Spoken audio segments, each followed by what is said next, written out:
Hey everyone, it's Gothix here, and I'm excited to officially announce our first ever Rippaverse. Rippaverse is a community initiative celebrating fan talent across art, music, and content creation within the Rippaverse.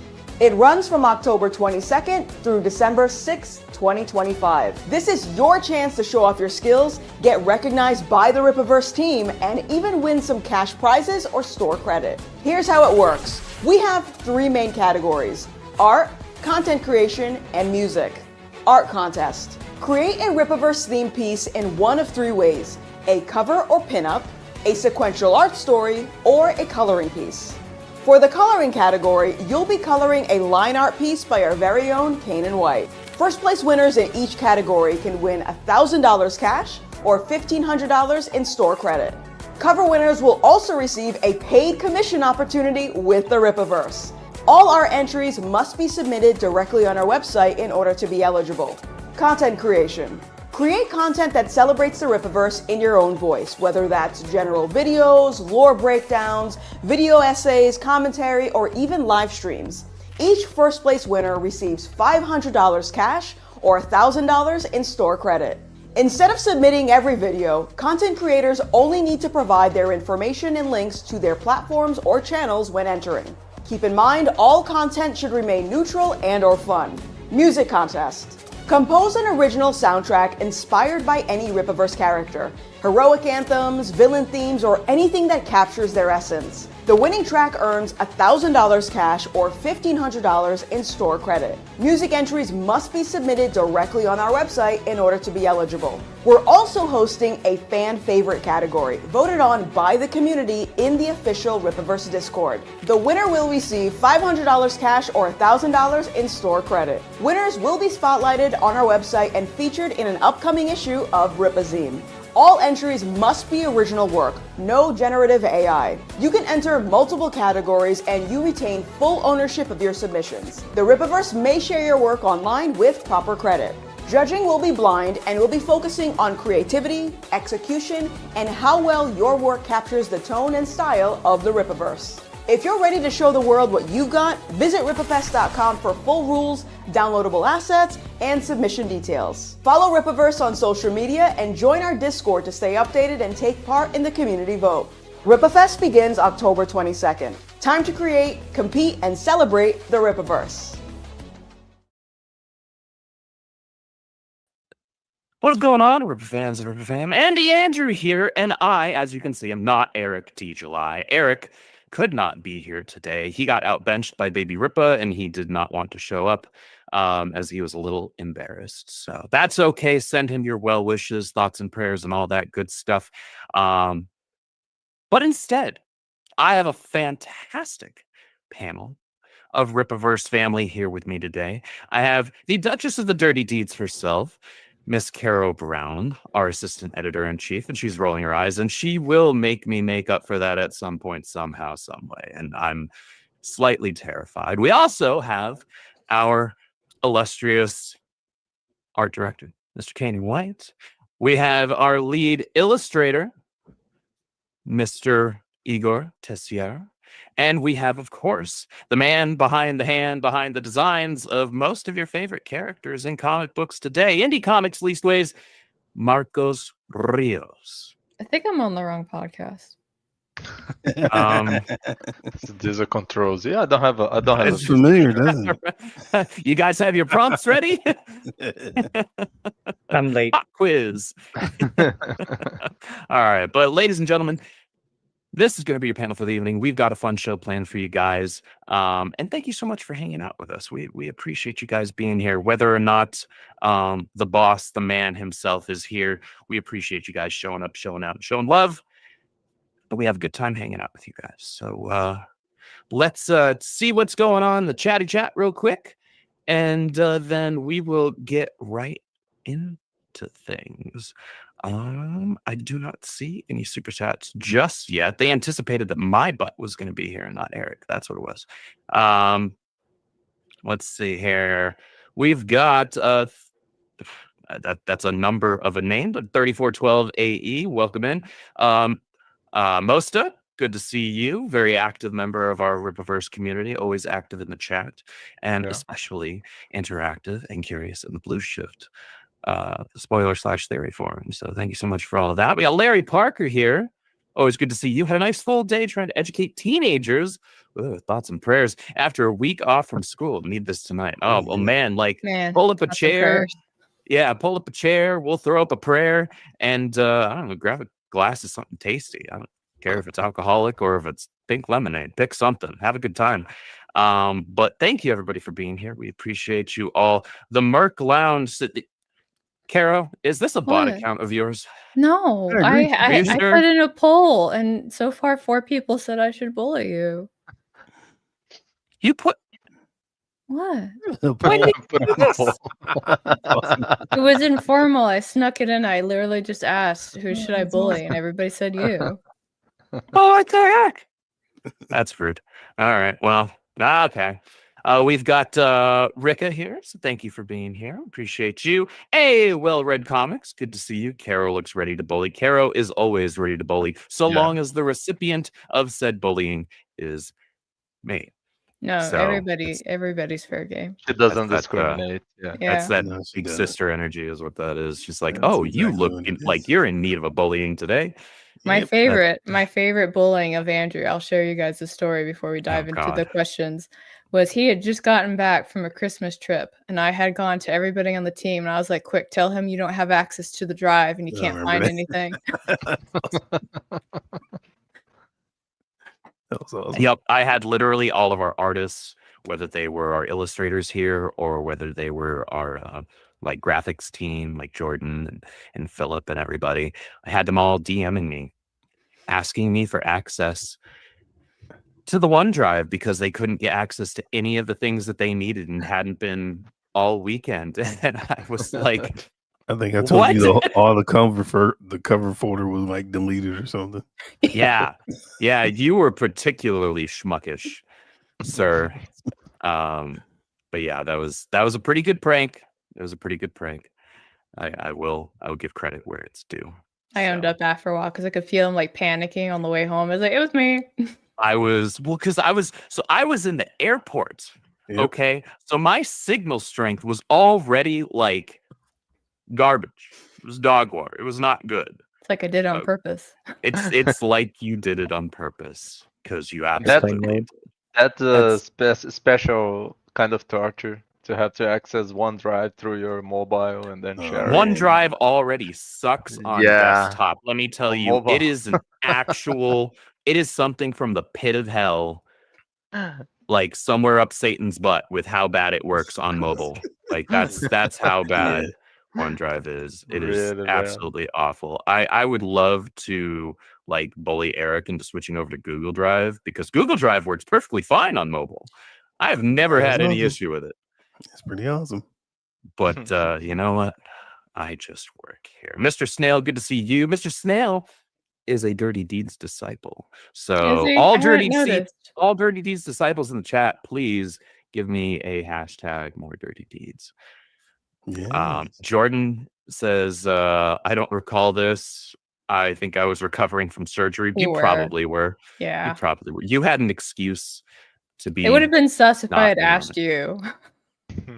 Yeah, because then I probably would have been like, Jordan isn't even in right now. And if she is, I'm going to have to start like laying down some sweet chin music on people if she's having to work right now.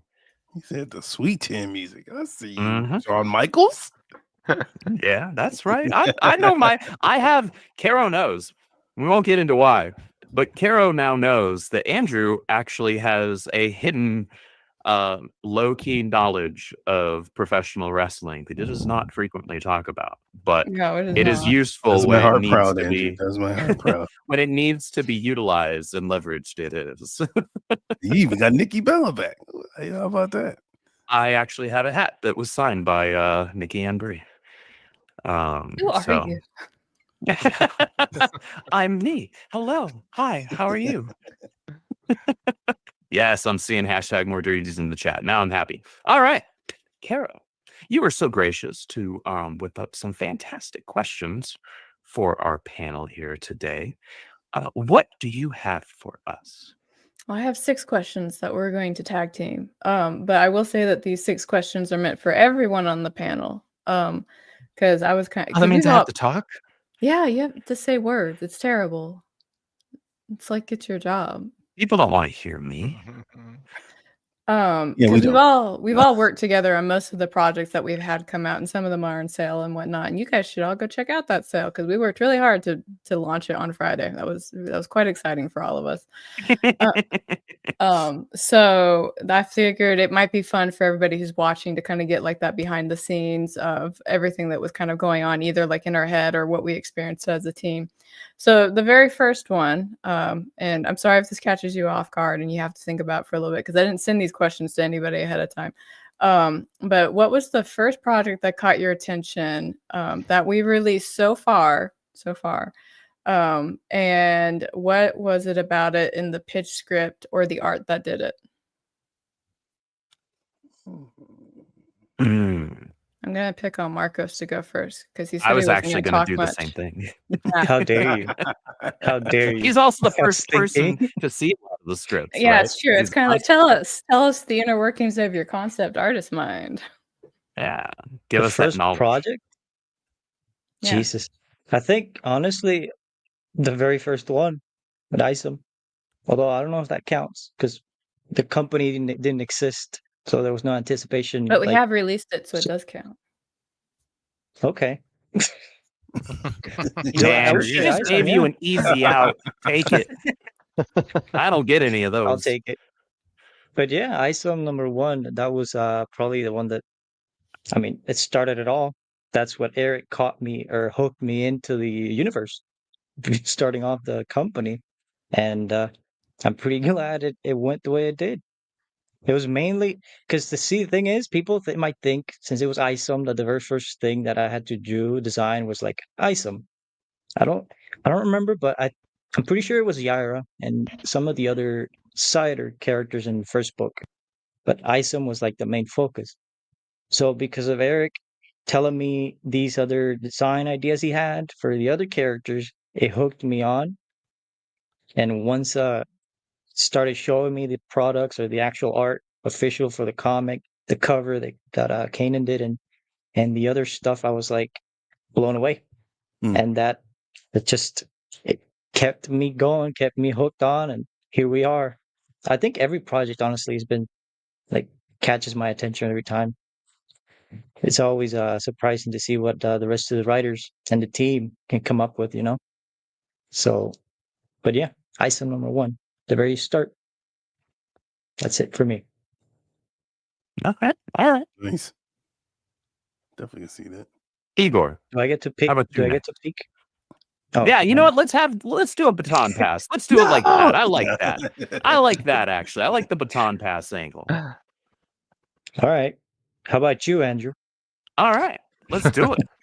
No, this is easy. You just Of gave me course. easy mode. Okay. For me, no, it's probably not what you think, Kanan. Okay. It's probably not what you think.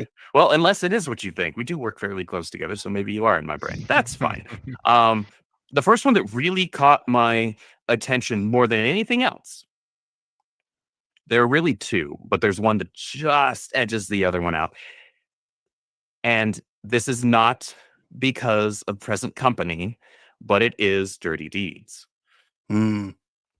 And that's because I do love a ragtag group of characters. I love when you have a group of characters who have such disparate personalities and different character voice. And this was actually a project that kind of in conjunction with a lot of the stuff that I've been reading and rereading from Chuck over the last couple of years, it really, I think, helped inform me in my own writing of distinct character voice, because every single member of the Dirty Deeds is completely different in terms of how they speak.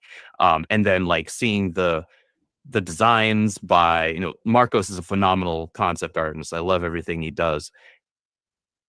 Evan Scale was the concept artist for Dirty Deeds because Caro and he put that together kind of on the side. And then we're like, hey, Eric, you want it or not? I'm going to do this whether you want it or not. Right? That's the story. And Eric was like, yeah, because he was smart. It's like, yeah, I want it. Let's do it. But the designs for the characters are fantastic. I might be a little biased towards Rinlin. That's fine. She's girlfriend. It's, whatever. Yeah, a lot of those, Andrew. Yeah, a lot of those. I can't help it. Okay, red-blooded male. But the idea of having all these characters coming from completely different backgrounds, completely different races. So, Caro had built up, and it's kind of cheating on my end, I guess, because Caro was sharing with me while she was building it out, like all of the like deep lore and backgrounds of like all the characters and like of the races and things like that. And I was like, I dig this so much right now. And I like that kind of stuff, especially when there's a lot of deep lore to really dive into and sink your teeth in.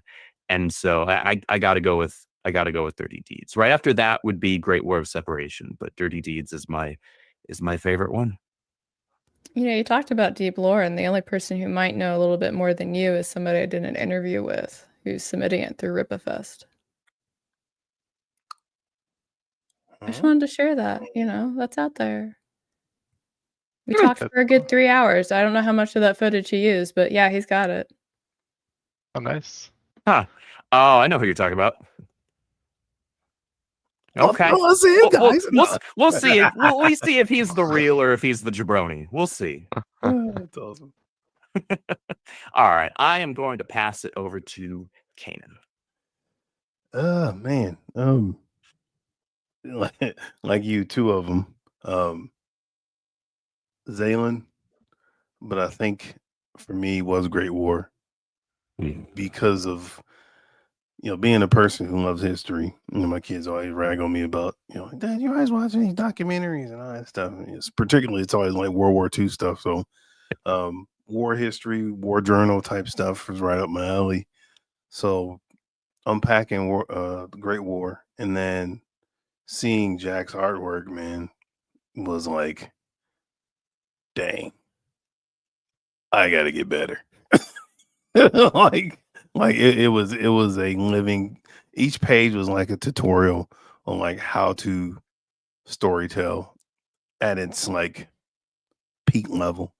The story of Great War, of course, being the base and the backbone of what really framed the Rippaverse and the events that we all see today.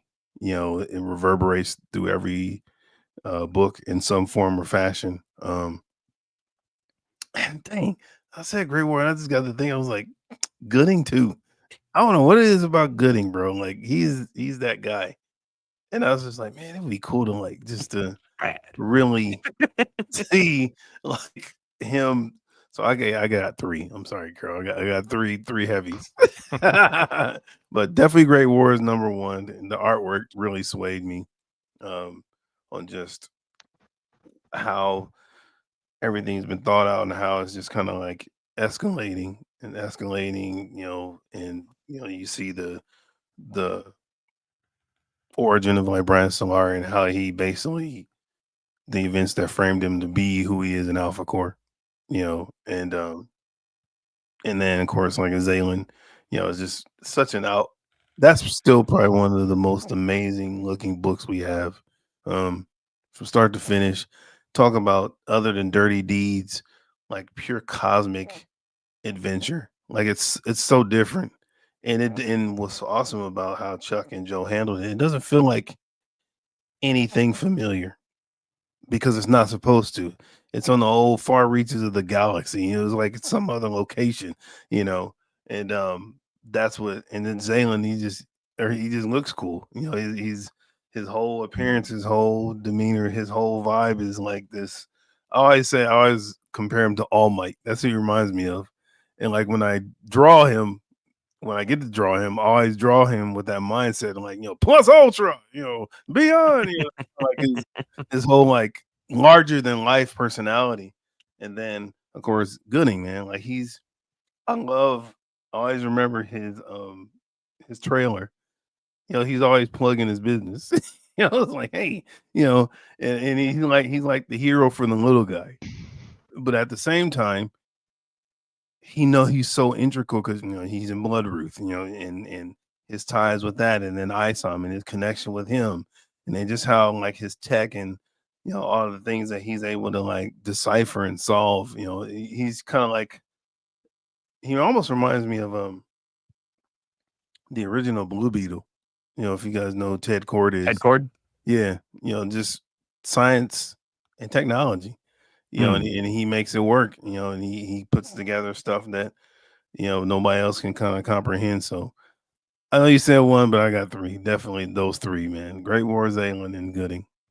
And there is a fourth, but I won't say the fourth. Just say all of them. Just take all. just Yeah. All right. all the No, but books. those three, definitely those three. It's just those three. So okay, who hasn't gone? Carol? Igor needs to go. Igor? Did you Yep. go, Igor? Igor No. has not gone yet. For me, I would say there are two as well for different reasons. But I think Catch and Kill was like very different, and one of my favorite characters, like what people know, I've talked about this, is Question from DC. Used to Mhm. be from other Yeah. companies and then got bought up. But the story of Catch and Kill kind of runs differently, like kind of a side story, but it has a beat of like it's not a superhero story; it's an investigative story. So they don't have the typical like superpower of like being a superhero and dealing with like supervillains, and that kind of intrigues me. And the stuff that they're dealing with in that short story seem to be very like important to the world without giving it. No. Brazilian internet strikes again. It's okay. He's pot walking. That's what that is. My camera just died for a bit. But yeah, so that's one type of story that I didn't think we would push out like so soon in terms of a company, because that's not like, well, we're a superhero company, right? Like, so we tend to make superhero comics, those do well. So it was kind of a shot in the dark, and I appreciate that Eric is giving the opportunity for different stories to Yeah. come out. And the other one would be like the whole Saints and Sinners, but in particular, Mahler's story, Bone God, because that's my kind of thing, like right there. And I feel like Will's artwork shown like that was impeccable there. Like it's really good in Gooding, but it's perfect there. Like that's another level. Like that book in black and white would be killer as well. Like Oh yeah, those Will's lines pages. for Bone God would be out of control. Yeah, and Bruno did a great job with the coloring. Like He a did. great job. He was super, like he was super receptive to some changes and criticisms, and he was like really trying to get a mood out of it, which I appreciate in colorists, especially in that type of story where the characters are in the same place all the time. Right. So the color helps a lot if you do it well. But I think the overall narrative and the elements, that type of story is not one that you see very often. I think Mahler did a great job writing it, and Will did a fantastic job like drawing it. It's out of this world. It was the same as with Jack. I saw that and I was like, man, I need to level up. But Yep. this is on another level. This is really insane. But yeah, so I don't know how many people have read that particular story. Sentences have been out for a while, so I don't want to spoil anything. But it's really good if you guys haven't seen it. It's amazing. Very good. That particular story. Those short stories are all great, very different from each other. But that one in particular is hits very close to me in my taste, at least for horror stories and creepy stuff. Oh, you like creepy stuff, Igor? I had no Yeah, idea. just a little bit. I had not heard didn't this. know that. Yeah. He likes Yeah, fluffy, that's wow. fluffy This things is and shiny I've been bright things. gosh, I've been doing Control Z with you for over a year now, and I didn't know this. I just thought you did those one panel comics, the cartoon one. Yeah. Just the The that's funnies, all I as I say. Ripper funnies. Igor's what over here about you, drawing the Carol? thing. It's awesome. Carol, Carol, you have to it's answer your your own turn. question now too. Oh, You have to yeah. participate. I had the time to think about while you all were talking, so thank you. You're welcome. So the one that first caught my eye was probably Saoirse. Really? It was Saoirse, and the reason it caught my eye was because first off, Saoirse came out of fucking nowhere. Like suddenly there was a Yes. Saoirse project, and I was like, "What is this?" That's awesome. Right? And at first, I thought that Eric was trying to bamboozle me into making this femme fatale, but then I found out, after some studious research, that he had actually mentioned her in ISO #1, like page 2. So like he had this woman in the works, and then she was a redheaded femme fatale, and I was like, say less. But the thing that really caught my eye was up until that point, I had only seen Kanan's work with covers. I hadn't seen Death Shroud or anything else. So this was my first time seeing like Kanan do like sequential arts. And I was like, every one of these panels could be a poster. I don't know Cherry why we don't do that. That's awesome. Right. Yeah, and that was what caught my eye. And there's like so much good like kinetic energy and like the way that you worked with like the panel angles and everything else. Like, Thank you. I always tell myself I'm not well versed in this, and I'm not as much as all the actual artists is. I just look at something, I'm like, that's really good, and I can barely explain why. But that was the first project that really caught my eye. So. And then Boyfriend came around, yeah. So you knew.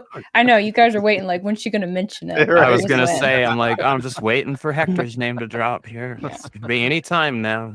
Yeah. Sweet boyfriend. We all have our favorites. It's true. Right. It's That true. was mine. Sydney. Sydney. I love She was really fun on the page in the script though for ISOM 2 Sydney Bloodruth, because it was really kind of showcasing Eric's growth in terms of like how he was working with dialogue and stuff, because she like totally stood out on the page. At one point I was like, man, I would love to write this chick, and maybe one day I will. I don't know. We'll find out. I would love to. I really would, but we'll find out. Maybe in like 10 years, when I've got my Also, tenure in. the tone shift in that story, because in ISOM 1 we kind of had like the superhero story and like, the shenanigans and stuff, and then like Blood. Then I made a shift to the supernatural. Yeah, made a that was like a hard. Yeah, that was a nice like change of pace and setting. Yeah. I think it's an appropriate kind of shift in tone though, because while Avery is dealing with this very street level kind of mafia-esque stuff with Darren, because of what we know of Avery's origins, it honestly would be a disservice to that really cool setup of the character's creation to not lean into the supernatural with his storytelling. Like it would be a complete waste in my opinion, because you have this really unique, really cool thing that's being done with the character's backstory and the origin of his powers and all that. And I like that Eric started layering in that more supernatural stuff, because I think it's incredibly appropriate. It pairs perfectly with the character. Yes. I agree. But now question 2 is for you to read, Andrew. All right. This is a fun one, because we all have experience with this. I'm going to have to think about this one myself. So since I'm asking a question, I get to go last this time. Editors often Who made the rules? I made the rules just now. I'm the one that can hit the button to end the stream. Editors often catch things no one else sees. What was a memorable save or enhancement that you made during the editing process that saved or improved the final book? I offer myself as tribute. I'm going to go first. Yep, you can go first. That's fine. So unfortunately, the editing team has often had me suddenly show up in their DMs and be like, can you explain this to me? Like, I'm confused. But probably my favorite moment that I want to talk about. I know what it is. Yeah, is when I was like, when did Ingrid learn to fly? And everybody was like, Ingrid can't fly. And I was like, she's flying on this page. And basically what happened was that there was a translation error that happened. And because the artists didn't know the characters as well as we do, they thought Ingrid could fly. And so we had to go back and like with some elbow grease and squeak, squeak, squeak, squeak, squeak, and then fix that. And that was probably my favorite. And then unfortunately after that, I was like, I have to read the whole book now. And that's exactly what I did. Otherwise, we'd be having Ingrid fly right now. And then she wouldn't have like this badass motorcycle that she's got. Maybe she just propelled herself really, really, really high Yeah, with her lips. Yeah, Yeah. that could happen. it could. I mean, there's characters that just fly by jumping, right? Like that's how the Hulk did it for a The long Hulk, time, right? he Yeah. just Sure, jumps. his leads that far. Yeah. Yes. Yeah. I but- remember Eric when we discussed designing her, Ingrid. He said that she was going to be the swinger. Like Mm, Oh. think yeah. of Spider-Man. Yep. with Use the a different lips. word. The Yeah, swinger. something. Swinger, yeah. You get what I mean. The web Jeez, Mark, swinger. what you thinking about, dog? It's funny though because I don't think that's I ever got been Kara to laugh some. That's I'm gonna points It's for not me that for the kind of day. stream, guys. Come on. We're not. That's not where we're at right now.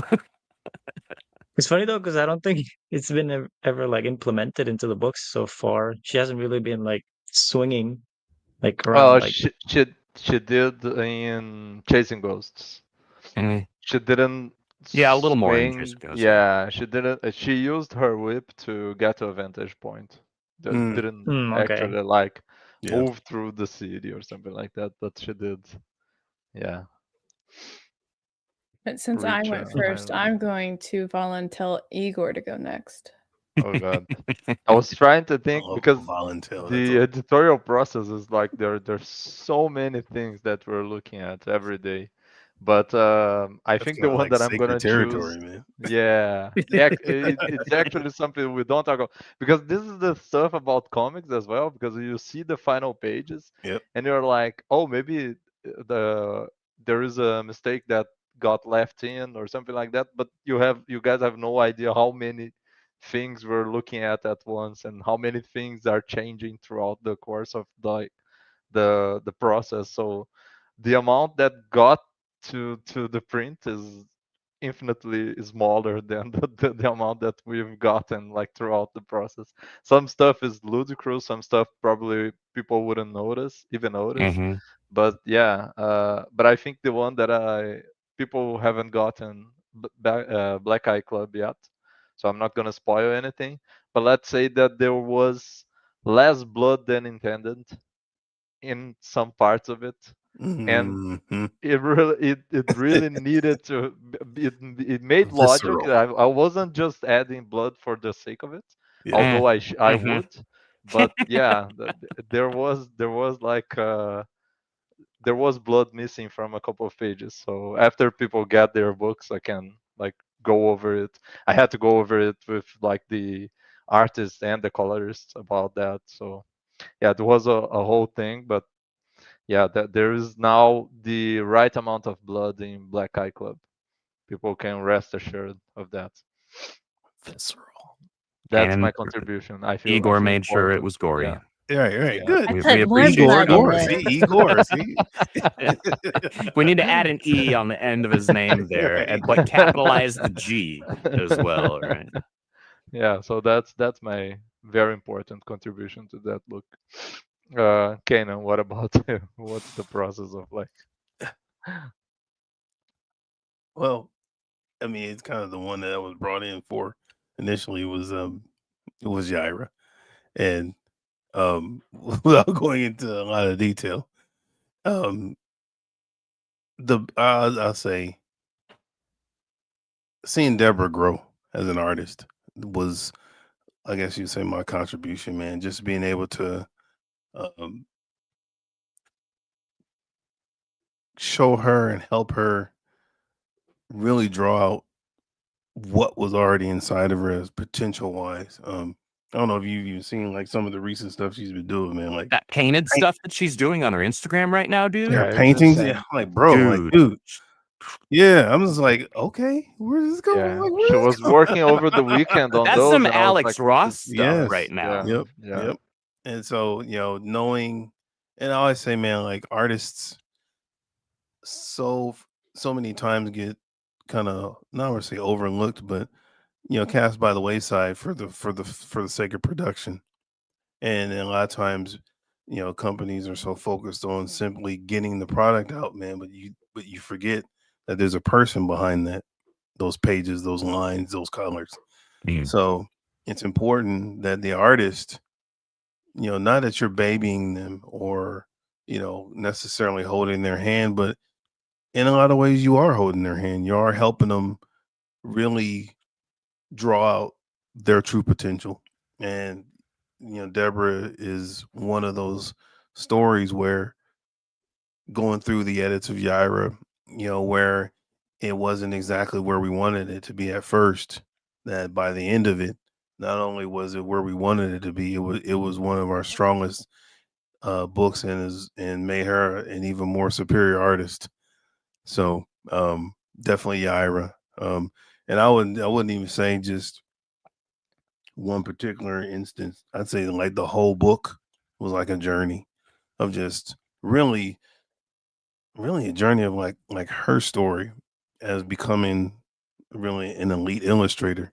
Um, the stuff she started doing, you know, between book 1 and 2 was amazing. Then by the time she got to the third one, you realize like, dang, you're like God tier, bro.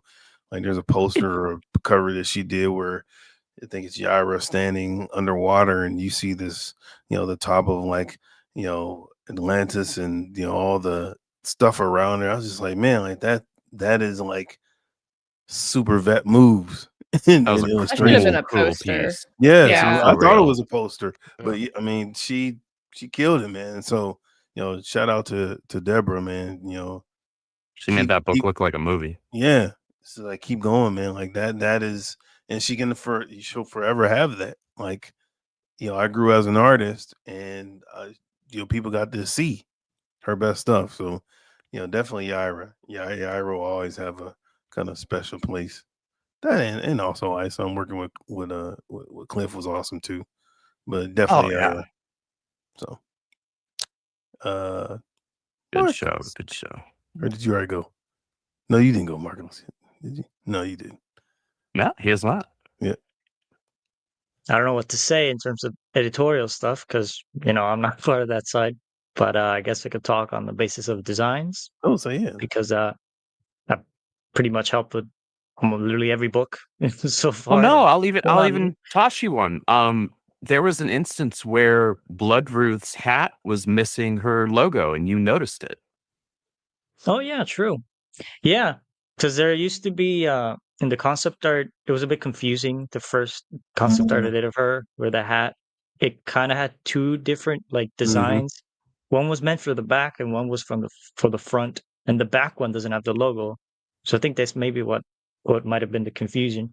But what I was going to say initially regarding designs that I think I might have contributed more than I usually do is the Great War characters, Mm-hmm. because Mm. Chuck. I had to read the script, and Chuck, he usually describes pretty much everything on the scene, but he left me a bigger, like, he gave me a bigger hand at the outfits for literally like 90% of the characters. Even some of the more mysterious ones, like the alien that we saw in the last part. Mm. It was like all up to me regarding the how they look. I always think of like the covers that Kanan does for Great War specifically with Brian in his old suit. You have the other characters, Tina, and even some of the villains, which Yeah. I didn't. At first, I was like, maybe the fans will like him, maybe they won't. They're just wearing tight suits on the robots and stuff. And when I saw them, I was like, wow, I guess it worked. Yeah. They look they look great. I And would say, man, yeah, even like I know we mentioned Yaira, and I'm not trying to yeah, overtake your yeah. turn, but and I remember I pointed out to you when you saw that suit in real life. Mhm. Like, dude, you designed that thing. Yeah. And there it is. It's like a physical suit. It's not some like cheap little cosplay. Like she's wearing it, dude. It's like that's you, bro. Like, dude, that had to be like insane. Same. Yeah. I thought of saying the Yaira first, but I was like, well, design for her was before the launch, so it wasn't really something editorial like that fixed afterwards because Yaira Mhm. started with like three different other outfits, and then Eric chose that one. That was the last one that I did, the one that she has with the blue and the gold and the gray, and but that was all Eric. I mean, sure, I came up with it, but in the end, it was Eric who chose that particular outfit. that's why I didn't specifically say that. And yes, too, I see Mosta asking on the chat. I also did design the gorilla in Great War. Weird one, but just a monkey. Every comic book universe We has don't need their our fucking gorilla gorillas. bad guys. Yeah. Okay, that's just a thing, right? That's an archetype. It's part of the course. But yeah, You know what that means. I don't. It's I'm your done. That means turn. it means it's my turn. Yeah. So there are two that immediately come to mind. There's probably more, but the first two that jump to mind are initially in Gooding the Polymath. There was a character who is just meant to be a hologram that looked distinctly like Stefania. And Yeah. I was like, she ain't alive yet. Yeah. That don't make no sense. And so we had a kind of a little confab, figured out where the disconnect was, and it was like, oh yeah, no, this makes sense. Like let's just tweak this here. Will is a incredible artist, so tweaks were made very easily. And the book continued along looking beautiful because it's Will Conrad art, and that's kind of all he knows how to do is Right. beautiful art. Like if you guys pass up on Will Conrad art, I don't know how to help you. Will is just that guy. He is so good. Like I love anytime he posts stuff on Instagram. He posted a Superman piece. It was either yesterday or today. There was just a headshot like right here, and it's just Will is so good with expressions, so good with facial structure. It's just beautiful work. I love any time he draws anything for us. So I know that Caro was super excited when he drew her characters for the Dokemon card set that included the crew of the Dirty Deeds. Maybe someday, if you guys don't tell me to shove off and just go back to writing pigeons, I'll get to see Blue Shift and his cast drawn by Will Conrad. Yeah. That'd be pretty rad because Will Conrad he is one of the best artists working today. He is so good. The other one was actually Great War related, and there was a mix up with the coloring where Tina Zdarsky and Lydia Stark's hair colors wound up swapping, and so Tina wound up having the strawberry blonde, and Lydia wound up having the actual blonde hair. And I was like, whoa, whoa, whoa, whoa, whoa, whoa, whoa, whoa, whoa, whoa, whoa, whoa, whoa. Mix up the blondes now. No. No. Yeah, don't be doing that. What pigeon shift cards? Maybe we'll see.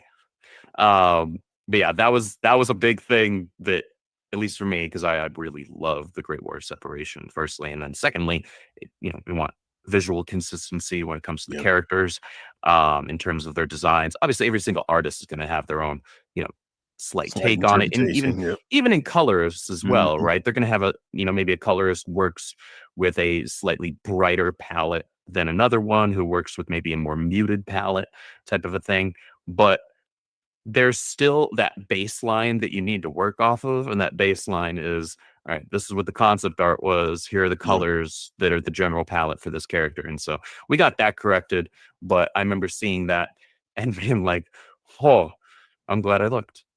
Yeah. that would have been no good at all. You just reminded me of something, by the way, that editorially I did actually end up helping one time. It was for Great War. I think it was the first book. It was regarding the Spanish, because I remember. You did, because we were just like, this doesn't seem right. We had to ask you to look at it. Yeah. Can someone who actually speaks Spanish help us? Yeah, before Igor jumped into working on that, Eric. Yeah, because I remember speak Eric sending fluent me the Spanish. pages. Yeah, Brazilian apparently. So yeah, I remember Eric sending me the pages directly, and he was like, "Yo, does this sound right? This is right." And I had to go through like every single page of the book, the first one I think it was, and I had to correct every single thing. And I later helped Igor understand some of the stuff for when he edits. Awesome. Right, because Like where to there are put quite a few differences punctuation between marks. Spanish and Portuguese. Yeah. Mhm. Yep. Especially when you listen to something and then you have to see it written. Because Mhm. Mhm. I was talking to Marcus about that because my memory says you say this like that, and then like I see it written in another way. I'm like I don't know, because the way I speak Portuguese and the way you write it are very different. Mm. Oh Like yeah. it happens in English, but like in those languages where you have like we have plurals and feminine and masculine Yeah. nouns, so like everything changes from like the speech to. So it was crazy. Like I'm glad I had Marcus because this was like it's really hard, man, because it gets ingrained in you, and you're like, no, I know this is how it's supposed to sound like in Portuguese, but is this like am I applying the same rules of Portuguese to Spanish, or is this actually like supposed to be like this in Spanish? And I don't Are you know. I'm becoming not fluent Spanish? in Is the Spanish, so question. yeah. Yeah, that ended up happening enough Yes. times that after Black Eye Club, I was like, we're done. It's like Yeah. no foreign languages. We're gonna use brackets or we're gonna use Right, squiggly lines. Yeah, right. That's Yep. it. Just translate it. This is like Yeah. All the Well, 'cause aliens speaking English. yeah, they get symbols, right? But it's not that Yeah. I was trying to be kind of like, cutting in on everybody's fun, but it's like it's one thing if you're like Sylvia and you speak fluent French, right? And then you can write it. But if you have to use like Google Translate, it's just like we're Not done. gonna help. Yeah, Yeah. I mean, and even like expert writers at some point are kind of like, I don't know this well enough to actually like, fake Yeah. it, so I'm not gonna pretend. So brackets are totally fine. Or if you want people to not understand what's happening, just tell somebody to put squiggly lines in there and just say it's a language. It's fine. Yeah. So Can confirm as somebody who grew up in the Bay Area, um, California, and went to high school there. A lot of the my Mexican peers thought that they were getting off easy by taking Spanish as their second language class Mm. in high school, because obviously they spoke it fluently, right? They spoke it at Yeah. home Right. and whatnot. They didn't know how to write it. Yeah, Yeah. man. It's It not was a easy, whole man. different beast. man, Yeah. okay, quick Kara story time, and then we'll move on to the next question. I like Carol's story time. So when I was in high school and they were telling me to pick a language, I only had two options because it was a really small school. So it was Spanish or it was French. Hmm. And my friend who was from Spain told me to go take the French class. And I was like, why? And she's like, let me show you why. And so I walked with her to the Spanish classroom where the Spanish teacher was. And so she starts talking to the teacher, and the teacher's like, sí, sí, and of course she like walked off, and she's like, and that's why you don't take that class. And I was like, no, I didn't understand any of that. She's like, well, I called her a fat cow to her face, and she agreed with me. And I was like, oh, well, Oh cool. man. She really Okay. That's tough. So I took French. There you go. And you know how much French I use? No, of course. I mean, And that was my story. Thanks for being here. IBM. Wonderful. that's tough. Wonderful. Let's see. I think it's That's my fun. turn actually to read the question. So I believe it is. yes. Question 3, gentlemen. Question 3, and Carol. Let's see. So, were there any early concept sketches or ideas that didn't make it into the final version, but still tell an interesting story about how the project was developed? I think Marcos will have more to say on this because he's That's- at the ground. That's literally ground just for zero. me. Yeah. Yeah. It's not because it's not just for you, because we have Kanan who also did designs. Igor has done some stuff. I know. I know Andrew's had some feedback on things that have come through. I have definitely come in on some of the concept art and been like, the Kool-Aid man, been like, no, smashed it. Mhm. So, but you get to go first. Yeah. That's how he gets out of it. Do you He see got Right. this? the Matrix. Expert Wow. level. He hit what he did is he hit the Puerto Rican internet button on his computer to automatically freeze everything. Igor has the same thing, except it's written in Portuguese instead of Spanish. He just has to glitch back to reality. He's still there, guys. He's just transformed. He's stuck in the Just Matrix snap real back. quick. No, he's Snap. acting. It's not frozen. He's just staying like that. Like Right. it's gonna He's turn that away. calm and collected. He can just hold No, himself because we would be that still. moving in his glasses. See? Yeah. Oh, that's He's just wow. Yeah. Look the at you being detective. smart and Yeah. stuff. he's just moving Sorry, faster guys. than we are. All what I That's said what it doesn't is. make any Caro's sense. military Come on. background just kicked in. She's like, nope, I can tell. That MFer is not real, right? I was totally All right, then believing that he was frozen. yeah, while we wait for him to come back, Igor, you. Carol, can you say the question again? Because it's Oh, getting yes. mad. Were there any early concept sketches or ideas that didn't make it into the final version? No, the stuff that I make are very like particular because at first I was drawing like social media stuff mainly. So I can comment on like creating characters and stuff like that.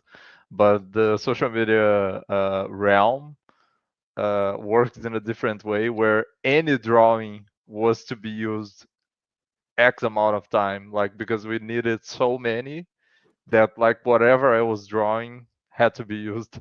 So it was like the other way around where nothing would get X'd. Even when I disliked something, Eric was like, yeah, no, we need to use this, we need to use that, we need to. So there was like some hideous amount of stuff that I've made slapped everywhere on the internet because we used it for social media posts. The video team still uses some of them. I get to see some horrifying images of my past in the thumbnail videos sometimes. Always makes me depressed, but yeah, that's part of the job, I guess. Growth is good. Growth is good. Yeah, it It's is. growth, It man. is. It It's shows. growth. Yeah, it shows that I've learned something, I guess. But I cannot comment on the developing character. I'm curious to see what Marcus has to say about that. Yeah. Now that he's back. He froze again. Welcome back, Marcus. No, he's He's frozen stuck. again. It's frozen. Is he See, really look, frozen see, look again? at moving yeah, look at faster his than us. Oh my glasses. lord. Okay. All right, Kanan. We better not get down to me because I can't draw. He's a speedster. He's just moving really fast. That's all. That's what it is, right? He's actually Um, traveled to every single one of our yeah. homes. Yes, yeah. It's a temporal displacement. No. Yeah, as far as the concepts, like Igor, I really haven't really, I should say NDA. But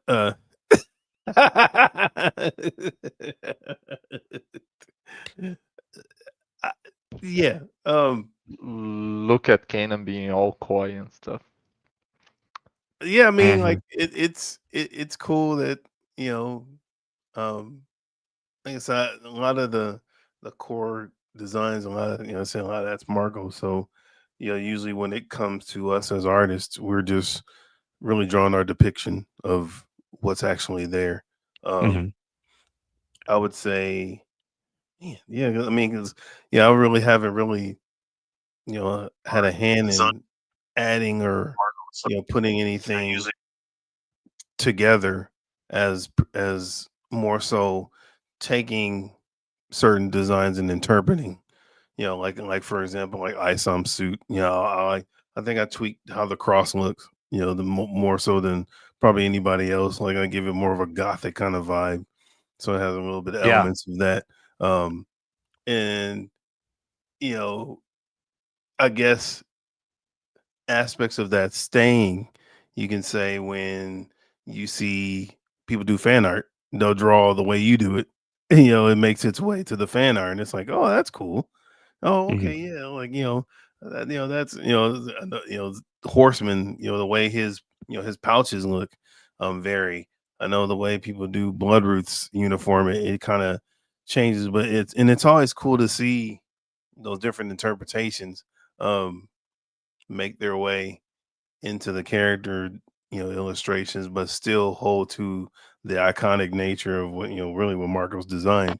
I will say one of the things that I try to do when I draw Yaira, which a lot of people still don't do, they don't give her freckles. Yep. Yeah, the but she freckles. has freckles, and ever since Marco's like emphasized that, I was like, I make a point to like Yaira has freckles. So artists, Yaira has freckles. Thank you. For those You of you know, doing the Rippaverse, you can still add the freckles. Yeah, Do you you still add stay the this Those should be Friday? fairly easy to add. Yeah, you you actually have till get better. Friday. You'll get more points too if you had the freckles. No, but Pay yeah, I mean, attention. like, so for me, I try to keep more so than having a hand in the concept, but just kind of trying to keep as much as possible to the integrity of what's there. Of course, like I say you add your own little spin on the belt buckles and whatnot. I know when I do that with the horseman.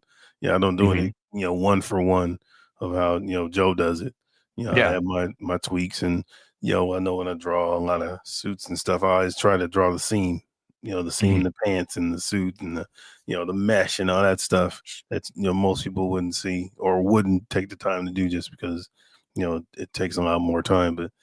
But yeah, like Igor, I'd be interested to see your take, Marcos. Don't freeze on this. I might Fingers need crossed. the question asked again just to make sure that Okay, don't stay with us. Okay, don't let Right. the internet take you away. Let's it's hold Um, him. to me. I'm sorry. Yeah, were there any early concept sketches or ideas that didn't make it to the final version? Well, as I was saying You can before I only got pick cut one. off. Okay, well, damn. I was gonna say that the one that I mentioned like 3 times, which is Yaira, because she had like multiple different ones. But honestly, it's just I emphasize it a lot because I really did like those older designs that I had for Yaira. I mean, so much that I ended up using the previous one because there was 2 more Mm. of her outfits. The previous one I ended up using for Stefania, and then I changed the color scheme, Yeah. and that's how we got Stefania's Alpha Core. The suit. And that's literally the second That's outfit that delightfully Yaira had. sneaky. I appreciate that. You're like, I like this outfit so much, I'm gonna slap it on another character until it Hey man, takes. recycle them. You know what I mean? Hey man, you got your compost pile. I'm gonna Yep. use this at some point. It's gonna be good That's for awesome. something. I asked for permission and I got it, so I was like, hey. Because I remember asking, I think it was Eric, just, yo, can I use this? Because I see Stefania, she's gonna need a new suit for Yeah. the Alpha Core, and he was like, all right, go. I changed the color and I added I think some of the belt elements, some little things that I tweaked, Mm. and then of course the hair that got tweaked as well, because she was originally gonna have the half bald look that she had Yeah. in the early in the She was story. younger. She Yeah. was gonna keep that. Mhm. Early on. Yeah. She was gonna keep it, but later we decided to give her the shorter hair and all that. So yeah, Good More choice. military it's look. Yeah. it was Yaira, but it switched over to Stefania. So technically, that's something that actually helped when it comes Mhm. to the Yeah. scrapped concept that I actually ended up interpreting to the into the stories. Fair enough. Internet good. Good. Yes, it did. Yes, it did. I actually quite like Stefania's Me too. Alpha Core Good choice. Thanks. cadet / trainee outfit. I think it looks really good. It's a really clean look. Mm-hmm. Thanks. And Andrew has something to say about it because I heard that he wrote this story called Blue Shift. Have you guys heard Yeah. about Oh Blue gosh. Shift? Yeah. I heard it's about a speedster. What did you Easter guys person, hear? I guess. Gosh, Yeah. I Oh, It are was you know very nothing. wearing the involved I wouldn't know shirt? nothing about. imagery. Oh, Are you? oh, Are wow, you? what's that? Uh, You can Fall still into the buy the camera. shirt, guys. Oh, Just you letting you can know. still buy the shirt. You should buy the shirt. The shirt looks fantastic. Drawn by none other than Kana White and colored by the fantastic Marcos Martins. Oh, that yeah. was very Um, smooth. You guys see that? Yeah. Of course. Had it I mean, like It's gotta throw the plug in there. yeah. so I guess I'm in a oddly unique position. Well, not actually unique because Marcos is not just an actual concept artist, but an actual artist in general. But those of you who have followed along know that there is an Andrew sketch, and I showed off in Discord the early like head sketch version of that, which was me just trying to like figure out, okay, what's the base Yeah. that I'm working with here, right? Before I start to like figure out, okay, and give myself notes like, all right, what do I want to do to make this more distinct, more mine, right? And so I've got that. And then I came to Kanan with like more or less the final Andrew sketch, and gosh, it was really weird for me because I was like, don't be shy, man. Like, tell me what we need to throw out. What sucks. You don't have to worry about hurting my feelings. And God bless you. You were like, honestly, man, there's only a couple of tweaks I'd make here. And one of them, thank God, I already knew was going to be the case. Like, you created his. I tell people this anytime I interview and talk about Blue Shift, that you came up with his logo. Like, you designed his logo, that really cool design that it's got, which is like really unique. It pops. Because before that, all I had was just like a freaking basic freaking diamond sitting there, because I was like, I don't know what I'm doing here. Like, you got to help me out here, right? Like, I'm not this guy, right? But the things that I think didn't make it into the final design, not counting that, were, so if we're qualifying the final design as like what's on the covers, what's on that gorgeous poster by Kanan and Andrew Dollhouse, what's on the t-shirt, my final Andrew sketch, I gave him kind of a collar part of this design. So there's a collar that in the original head sketch that I did actually came out a little bit more, but then for the final sketch I did, it was brought a lot more close. Kind of like, think, for those of you familiar with like New 52 Superman, kind of the collar that he had there. Yeah. There's that, and then that the gold that's the part of his like lining, the accent, the gold accents on his design, that actually on mine keeps going up and then connects to the fins, right? The bolts on his cowl. Marcos actually still draws it that way, and I love that he keeps that in his interpretation. But like, for example, and this just comes down to artist interpretation, right? And everybody doing something a little bit differently. One artist is going to remove one thing, and another artist might add another thing, right? Yeah. And so, Kanan, you didn't do that.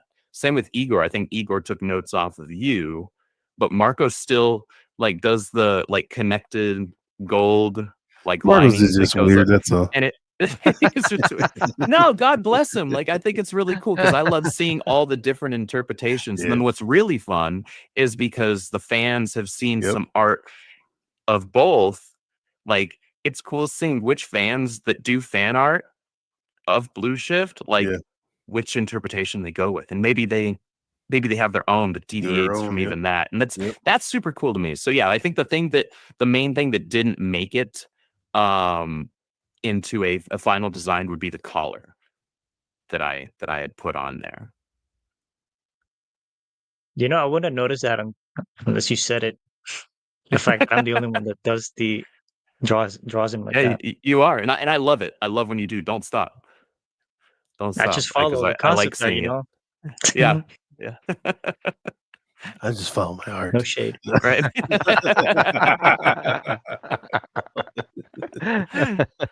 It's cool. I love it. I love it very much. Okay, Caro. It is my turn to answer my own question. These are all my questions. You get to talk about Dirty Deeds concept art, actually. I do, actually, because that's really the only concept I think I've really stood in on outside of when stuff gets submitted at work and I just come in and say no and walk off. That's brutal. It has happened. But I think with Dirty Deeds, I mostly let Evan, like I gave Evan like kind of like a synopsis of the characters and walked off and came back. And the only two things that I came back for, one was Felsier, or Felsiar, as Andrew likes to say it, because originally Leviosa, not Leviosa. Oh my god, that's the way I look at it. So when I originally had kind of like talked to Evan about Felsier, I said, he's kind of like grown from like the cat species, right? And I was like, think Thundercats, but like I hate their design, so think Thundercats but sexy and don't do the face markings, right? And so he came back and he gave me a couple of options, and two of them had cat ears, and I was like, no cat ears. And he was like, "Are you sure?" I was like, "I know he's a cat man, but he's not gonna be a cat boy. You did like we're not doing that, right?" Like I was doing Not a this. furry. And he's like, "Yes, no furries, okay." Now, and he was like, "What about pointy ears?" And I was like, "Let me see the pointy ears." And he showed them to me. He's like, "Those are fine. Like we can do that, but no kitty ears. Okay, we're not doing that." You want to give him a little line in the middle with the? No, we didn't do that. No, we didn't do that. You're lucky I even let him do like the whisker marks, Yeah, okay? right. Because at one point I was like, okay. But and then the other one was actually Beatles because after I had explained to Evan what Beatles was, he gave him a particular face, and I was like, okay, I know like what I described, this is correct, but no, we need to like fix all of that. So, and I gave him like 2 examples, and he fixed it. And maybe, you know, with Dirty Deeds #1 ever comes out, I'll like in the Discord for Rippaverse because we do have a Discord and I post pictures of Rinlin in there because I'm trying to beat Andrew's channel in terms of popularity right now, and I'm not as active as he is, so I have to use boobs. Okay. Hey, So I just happen to be really good at drawing those. So every day this month, I'm putting Rinlin pictures in there until I am #1. Okay. I fight dirty. See that I'm gonna be self-sabotaging because I'm gonna be reacting to and responding to your I will drawings of win. Rinlin. I am winning. And so just by way of that, you're gonna end up having the most active spoiler/theory forum. That's for fine. books That's in what I want. Discord. Even just for December, that's my benchmark. Okay, just for December, I will be #1. I can't compete with boobs, okay? Like, But at some point, probably when that thing comes out, we hit like a benchmark or something. I'll show you what Beatles' face almost looked like. yeah, I want to see him. yo. It almost looked like. Okay, so That's awesome. I love it. That's amazing. More drop.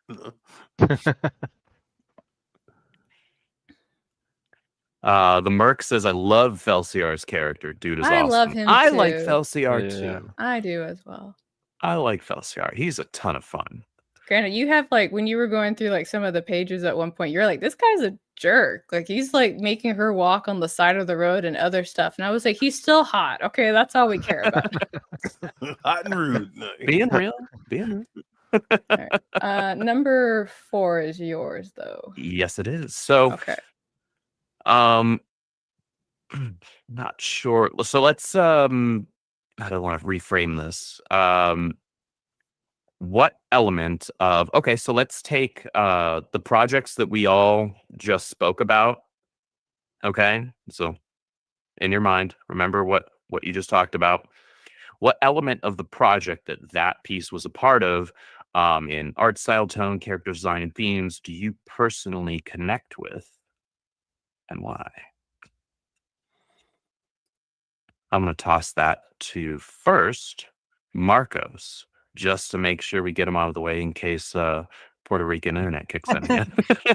Stay with us, Marcos. Stay with us. We need you, Marcos. You're integral. I don't know what to say. I mean, the one that I just mentioned was regarding Yaira's outfit in the previous question.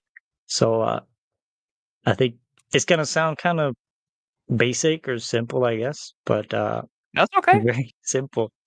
The color blue specifically is my favorite color, and that's part of why.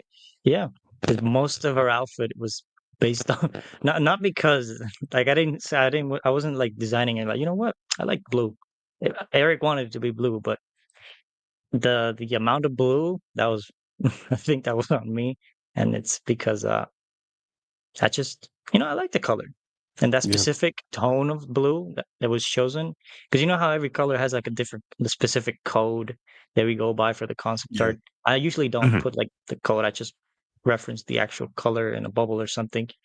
But you know how they're specific. Well, that's a very specific blue that she has, and it fit her perfectly. And I feel like it's just that it's so simple, just the color, but it is the main thing, I guess I would say, about the outfit.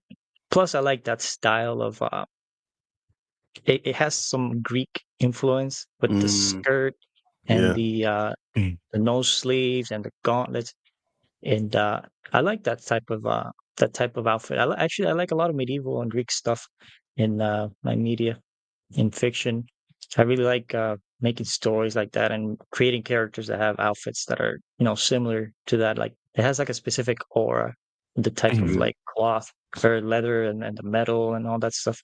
and it hits me well with that because Yara has a little bit of inspiration from that on her outfit. Yeah. To your point, regarding the specific shade of blue that you used when designing her, Mhm. that's a really good note because a different shade of blue might evoke kind of imagery of water as opposed to ice, right? So True. Yeah. the shade that you went with It's good. feels a lot more icy, a lot more wintry, as opposed to like a vibrant, like Like an aqua deeper or something. blue.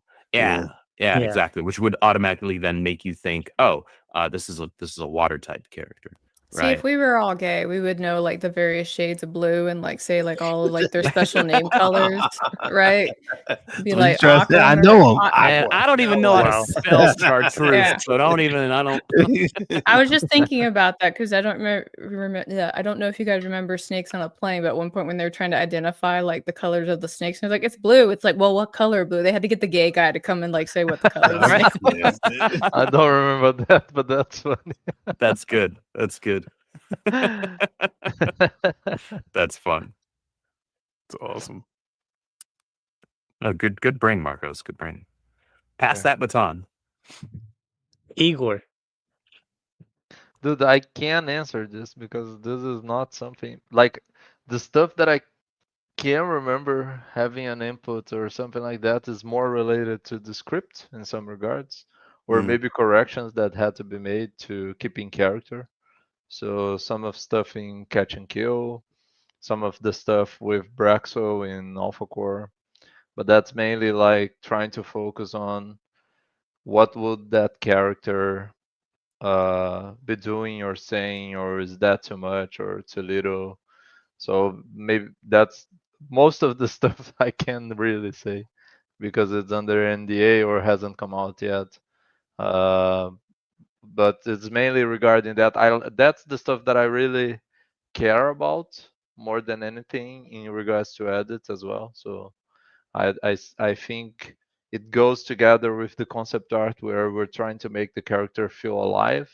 Yeah. And then when the story is kind of developing, you need the character to remain cohesive with his Yeah. own like personality. Mhm. So there needs to be like some sense to what he's doing or the amount of stuff that he's saying or not, or how aggressive he is. Even when you have character development inside the story, the character cannot do like a 180 out of nowhere. So some of the stuff has to be, you have to pay attention to that as well as an editor. Even though I'm an art editor, I have to read the script and everything. So Yeah. all that stuff comes with it. But yeah, I cannot say like too much regarding choices because like I said, like that's not the main thing that I do regarding the characters designs and stuff. I make my own, like Kanan was talking about when we designed some of the stuff. Like I had fun with Magus last time. I made him like Mhm. a little bit creepier, added some details, but that's like personal input into other people's design because that wouldn't work on some other artist's style, for instance. Maybe it would get too cluttered or it wouldn't show too much, like adding extra legs or something like that. That Mhm. makes sense depending on the style, right? Like so, it's not really my place to. He found a way to to. Sorry, you found a way to no. introduce Magus into the conversation. See, I Yeah, really Yeah, like uh, Magus. no, And my it mind only took an wandered. hour and 13 minutes for Igor to figure out how to add the creepiest Just I, design I into the don't. I go. conversation. It's all Marco's design. This is just like this is all the contribution that I can do, that I can give. But yeah, so maybe story wise, some stuff that people wouldn't probably notice, but maybe would be too jarring if it was left the way it was before. Yeah. What about you, Kane? Um, as far as like connecting with, and that was you said the designs you connect with, Andrew. Is that what you said? Yeah, Um, yeah. Just what's the Gooding, design you connect with really, really strongly. Gooding, like I like I don't know. It's weird, man. Like he's just that character, man. Like his whole persona, man, of just being that guy that's just kind of like, and even before I knew, a lot of his story, it was just kind of like I think it was his tech, like the tech and the things like the drones, and then his little cyber dog that he has that We have travels. Y chromosomes, so we like robots. That's how it works. This is Right. You're a this is basic boy. biology. But Yeah. in that and I think too, he's classic to me. Um, as much as Brian Solari is kind of like your throwback to like the kind of the Superman trope. I think Gooding, man, he's a throwback to that silver and golden age type hero. Um, even from his uniform, where it's kind of like a hybrid of like fighter's outfit, and just kind of like how he's. I always say when I draw him, I always have in my head Mickey Mantle because that's kind of like his. He's kind of a fit guy, thick guy, not overly muscular. But if anybody who followed sports back in the day, Mickey Mantle, he had that kind of blonde, kind of strawberry red hair, kind of like, man, it was slicked back all the time. And he was Mhm. like he was just a kind of a striking looking character. And so whenever I draw Gooding, that's who I have in mind. But like he's like that retro, throwback to kind of like the '60s, kind of vibe. And so I love just the fact that he's got the answers, but at the same time, man, like he understands, man. He's this small fish in this big pond of accepts, but still, like he said, who can who heroes for the people who don't have access. Well, that's where he comes in. Yeah. I'm not I'm not even the street level guy. Your pipe breaks. Hey, call me. Yeah. Your car is frozen, the locks are frozen. We can do that too. If you need to put the House fires out. catches on Hey, fire. Yeah. yeah, hey, call me. Kind of like, and I love like he always does little shameless plugs. Like, hey, 45% off. For this, that, and the other. Like he's always thinking kind of for the practical guy. And Yeah. of course, as follow the character in our stories, you realize that Gooding is actually more than just hustling to get the next job.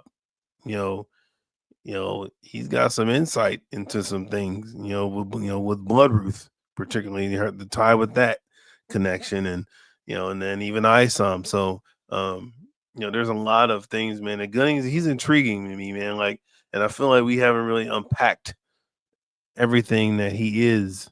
We Um, haven't. we've covered his origin. Of course, he's just a smart kid, genius kid. Didn't necessarily have any tragedy. He just made his own way. Cut his own way, and it's like all I say is like, what do you do when you have the answer? So I'm interested to see. And I kind of alluded it when I was drawing a picture of Splatterpuss, basically gutting, gutting Gooding for one of our prompts. But it'd be awesome to see some steak, like some skin in the game. Like he's got something to lose, and I'd love to see how he responds to that. So, Gooding he's always been that kind of like that character that's we don't really know a lot about him yet, and just the stuff that we've seen is kind of like because sometimes you could say he could possibly become like a mad scientist. He could go the opposite way. Ah, He could be good, or he also could be kind of like Iron Man's a peace in our time at all costs. I'll do what I gotta do to bring a solution because not so much is it morally right. It just makes sense, you know? And sometimes it making sense doesn't necessarily mean it's right.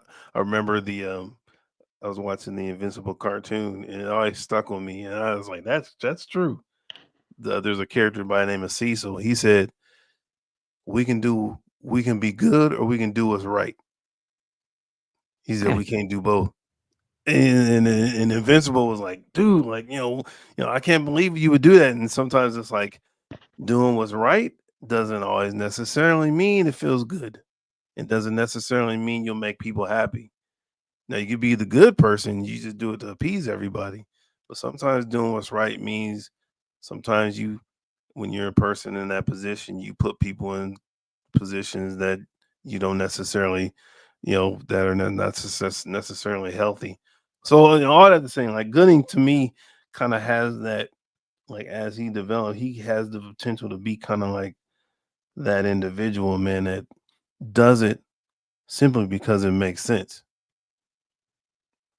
Almost like Dr. Manhattan, like Really? the only reason why he let Ozymandias destroy the world is because it made sense. Was it right? No. But he did exactly what he created a threat and he unified the world. That was, and so Dr. Manhattan was like, why do we need to interfere with that? Because it's gonna work. Kind of thing. So Gooding, yeah, he's that guy, man. So it's a long answer, but yeah, that's I definitely connect with Gooding on that side. There's It's an insightful answer, and I appreciate. I always appreciate your insight, kind of. Thank you. And I like Gooding as well. I'd love to get the chance to like play around with Gooding a little bit as like a side thing. Not like I wouldn't want to like write a book about Gooding, but I'd love to be able to like have him cameo purposefully in a book where he's impactful and he's fun to interact. See, I'm like the opposite. I just want to take Gooding and make him miserable. Because you talked about how he didn't really have any like tribulations and the, the polymath, and it was just one of those things where it's like you just need a really bad day, right? Yes. And so as an evil person, as an author, should put that, an evil person. as an author, one of the things we like to do is just give our characters bad days and see what they do. And Kato would be a great guy to give a bad day to and see what he does. But it's just I know exactly what you're planning. I think that'd be fun. You're gonna send your boyfriend to him, right? Have him fight each other? No, because see, No? Kato could make him guns, and Kato's smart enough to be like, if I give you guns, will you go away? Yeah. So it makes sense. Give him more weapons. He'll stay in line. Yeah. But Do you need me? Do you need me to fix your truck? For $59.99 a month, I can fix whatever problems you got. Your truck, your guns. Do you need me to look into the ghost in your attic? Yeah. Gooding needs an existential threat, man, where it's like my knowledge doesn't even like get me out of this. Like you almost have to go a threat where I almost make Gooding have to go in reverse and be more of a instinctual person rather than cerebral. Like I can't think my way out of this. So you got brute force it. Like, how does the horseman handle it? In these situations, where it's almost like Batman when you saw Dark Knight Returns with the Joker. And he was like, I'll even tell you where they are. It's like I'm not gonna tell you out there. She's over here and he's over there. Who can you get to first? Batman was like, I can't think my way out of this. I can't like use a gadget. I can't do it. Like one of them are going to die. And like I'm like, what do I do? Kind of thing. And so, that's Gooding needs that. You're right, Carol. He needs some tragedy, man. All it takes is one bad day. Please don't. I love Gina too much for that. That's like Marcos is like, no. That's like the target if you were gonna do something. That's his wife. So that sounds really hard. Don't. Carol, you need to answer the question as well. Thank you for letting me have some time to think about that. So one of the things that I've always been kind of drawn to, outside of boyfriend, okay, I'm not going to go for the easy answer, but wow, has actually been Harriet. I remember when I first encountered Harriet in the script, and I was like, wow, what an amazing mom. And then I encountered her in a later script, and I was like, that really is an amazing mom, right? But the thing that kind of still makes her amazing is like this thing that, and I'm gonna bash going to bash female writers. I'm sorry. But women, when they write female characters, have forgotten how to make them strong yet feminine Yes. without making them bitchy. And Yes. it's something I kind of take like offense to, because you can make awesome, Carol. you can make a character who loves their children and will do will do anything to protect them, but you don't have to make them a bitch in the process. And one of the things that Harriet does is she's never any of those things. Like at the forefront, protecting her kids, protecting her home, her hearth home, family, that's always there. And even at one part, when she gets into an altercation, she doesn't even forget her manners. Right? Yeah. Like at one point, she's lecturing while she's defending her family. That's a proper lady right there, while also being a badass. Yeah, and so it's kind of like sometimes why I like Blood Ruth, because even Sydney like has like very strong family ties. They're a little bit different, but she's always thinking about her family. And I really wish that female writers could really bring this back. And I guess guys who don't know how to write women either, because unfortunately guys that don't know how to write women have only encountered mega bitches. And I'm sorry that happened too. There are other kinds of women out there. But that's a big that's a big testament to Eric and the company that he keeps, because I've had the honor to encounter Mama Rippa and Lady Rippa, and like you will not meet more divine women. And I mean that in the way, like it's like you like Lady Rippa literally carries herself with grace. She's very soft spoken, but when she speaks, it's like you are going to listen. And Mama Ripper like doesn't impose herself, but when she comes and talks to you, like you have like you're the full attention is there. Sounds like with a Grandma Willow, just is full of so much wisdom. And more importantly, like you want to be with those women, right? And I've encountered women where it's like I can only talk to you for like 5 minutes and then I have to leave. But with them, it's like you want to be around them. So and that's partly why I really like Harriet, because I think it's a good example of how you can be all of those things. And I would also, Eric, I know you're not listening, but if you'd let me write Harriet, that'd be really cool. That would be awesome. You know, I already pitched to him the idea that we should have a like just even if it's a one shot, just a one shot that is young Harriet when she was younger, because she was her generation's peaker. What did that look like? What did she do? How did she meet Jacob? Yeah, I didn't spoil it, but Andrew did. I just wanted. Ice on Street has been out for 8 years. But I was carefully not talking about any of it. I don't get it. People have the book. If you don't have the book yet, skill issue. Yeah. But Altona is the same as well, because even though Altona is a career woman, like her daughter's always kind of like, well, I can't be gone for too long. I got to be with my family. So I like Altona. Altona's a great character. I need more of that. Writers. Yeah. Do it. So more actual feminine, strong female characters that are actually likable. I'll say it. Yeah. Right. Yeah. Carol Danvers when Brian Reed was writing her, not when Kelly Sue DeConnick was writing her. Man, I would. You know what? I'm not even gonna lie. Not that anybody at that studio would ever contact me, but if you want me to write Captain Marvel and fix it, I will do it tomorrow. Like I know exactly how to do it. You have no idea. I'll vouch for you. I'll vouch for you, because outside of myself, I would say you're probably even better equipped to do it because you're a more experienced author. You just don't want to get bullied. That's my let me write Captain existence. Marvel, or I will bully you. That is my did all that talk about not being a mega bitch. That's awesome. It's in the contract. Oh, goodness. All right. Question 5, Carol. Actually, real quick, let me hit these super chats that came in while we were doing that, and then we'll get to question 5. So starting with Swag TV Music for $1.99 says the deeds are always dirty. And cheap. And done dirt cheap, yes. Thank you so much for the $2 super chat. Appreciate you. Emily Kruger, thank you so much for being such a wonderful, loyal, engaged fan of everything that we do here. She's always in the chat when we premiere the episodes of Control Z. She shows up in the chat of my other streams that I do. Fantastic member of our Rippaverse community. She says, happy Monday. She's been a member of the channel for 8 months. Thank you so much, Emily. You are wonderful. You are fantastic. Garfield's Bizarre Adventure for $5 says, does Kanan have a favorite cover he's done so far for the Rippaverse? Also looking forward to Blue Shift. Yes, I do. Thank you. Man. All right. What's that cover, Kanan? Inquiring minds want to know. I know what my favorite cover of yours is. You know what? I would actually have to say Horseman number, is it 2 or 3? 2. It was number 2 because I Yeah. asked you this question Yes. because that was the one Yes, that we he did. put for Rippaverse. See, Yeah, look, I that helped you ahead of time. You had what no idea.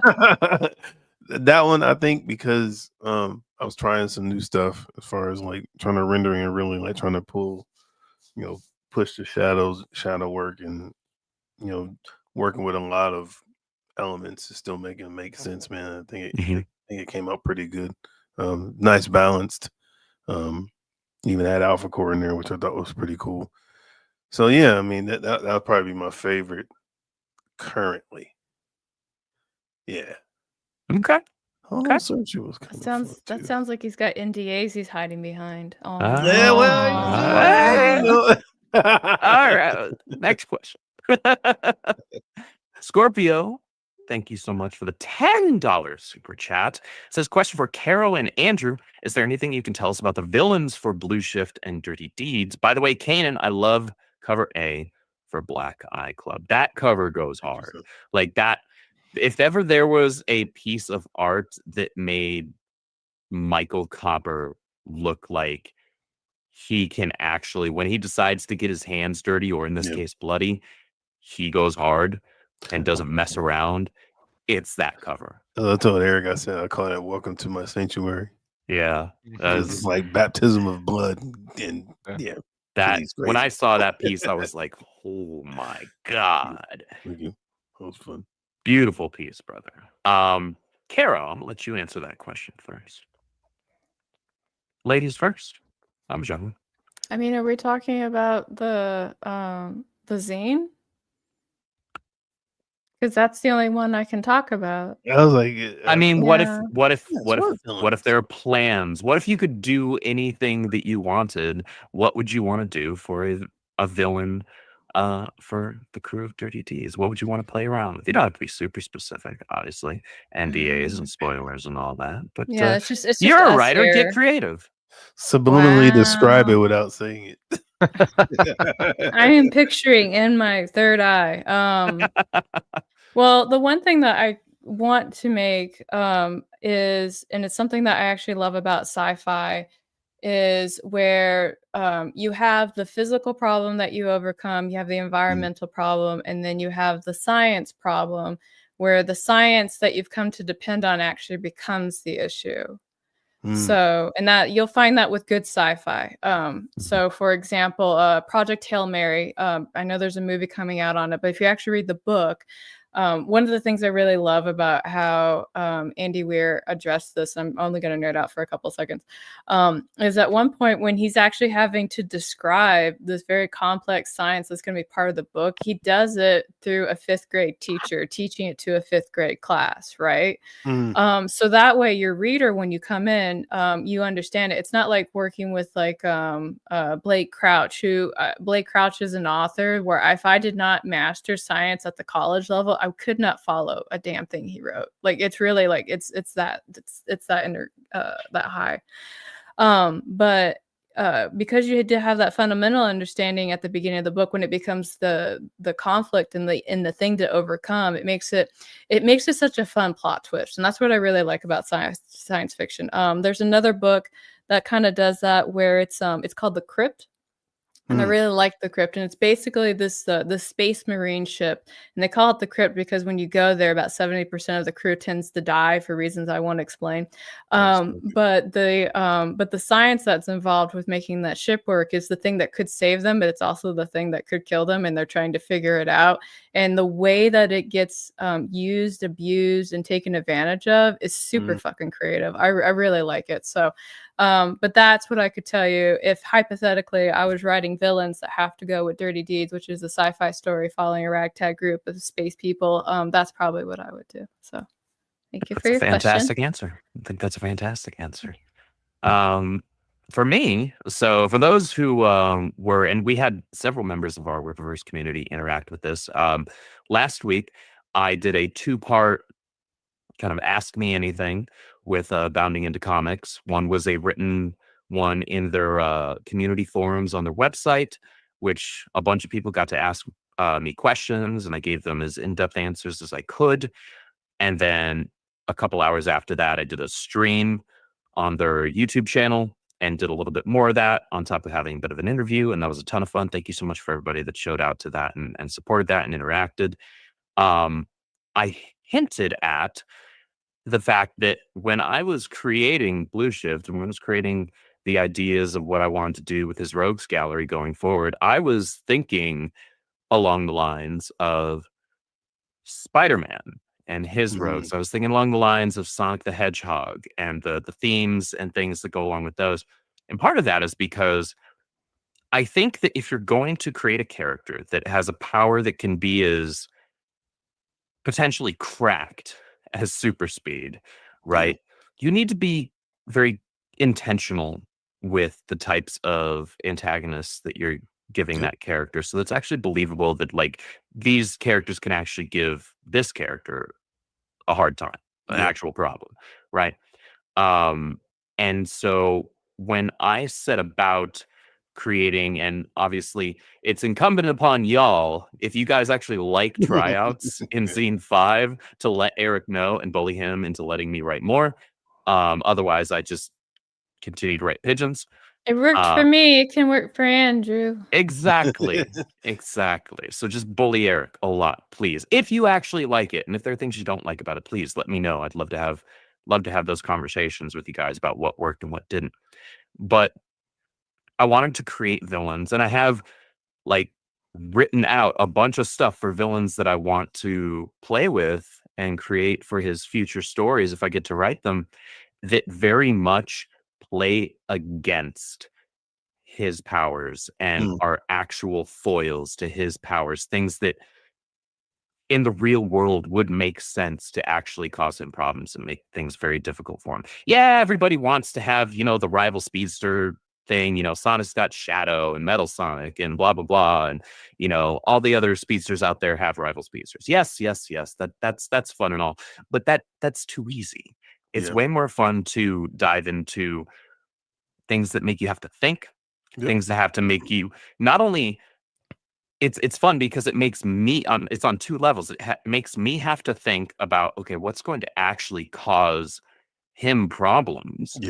And on the other half of that, it makes me have to think again about, okay, how does he actually believably overcome these problems, right? And so it's a fun mental exercise. So I know that was kind of a roundabout answer, but if you look at things like Spider-Man's Rogues Gallery, Sonic's, cast of villains and things like that, that's where you might get some hints, because I like the idea of playing with the science that plays against the main character. I think that creates for fun, organic stories. I want to add something real quick to what you're saying or what you're talking about for Blue Shift specifically. I'm not going to say any NDAs, don't worry. I was just going to say, with the design that I did for the villain stuff you have, planned for tryouts, I can guarantee that you did a good job when it comes to what you just said. There's one in particular people are really going to enjoy. Yeah, you did a good job at catching the whole, how does this type of hero overcome this? I'm just, no NDAs. That's all I'm saying. You did a good job. Thank you, brother. Thank you. Appreciate you. All right, we're on to question 5. We do have some super chats if you want to get to them. Oh, did more come through? My goodness gracious. 2 good questions, I think. 2 more. Yeah, we'll hit these and then we'll go on to questions 5 and 6. And if any more, guys, thank you so much for the super chats. If any more come in after these 2 here, we'll address them after we finish the last 2 questions. So thank you so much for your support, guys. You guys are absolutely astounding. Darkultra, I hope I said that right. So Saints and Sinners style books could be a way to tell stories for villains or side characters that don't really need a whole book. That is true. That is true. Bite-sized evil. I'm into it. Yeah. Bite-sized evil. I almost feel like that's the title of a book. That kind of needs to be the title of a story. Put that in your pocket. That's awesome. In fact, write it down right now. Put it in your planner. Okay. I know you've got your planner next to you. Right here. I know it's right there. Yeah, exactly. I know. Write it down. I'm writing it down. Stop. I like Stop it. being mean to me. Hey, I'll he's pay for that later, I'm counter-bullying sure. Carol. This is payback. Thank you for your $5 super Counter chat. bullying. No, All right.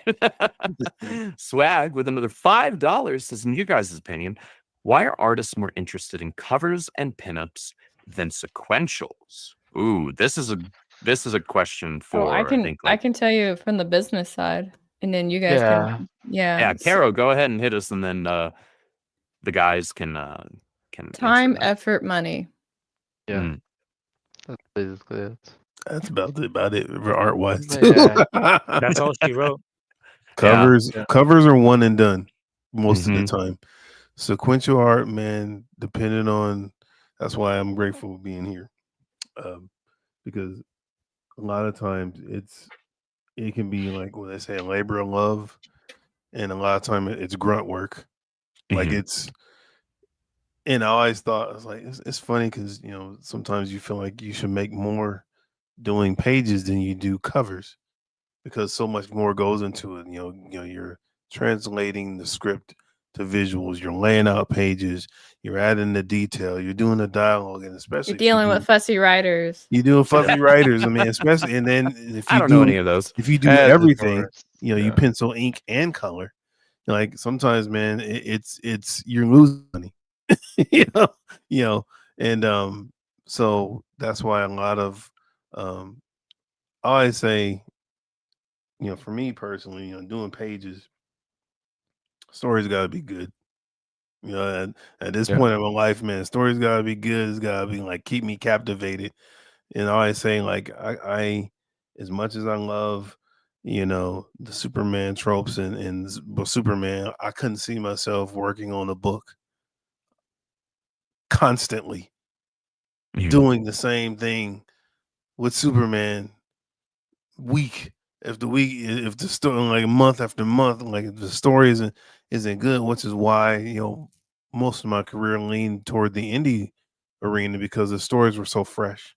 Not necessarily you knew, but it's like taking those same type of stories and turning them on their head and making something unique.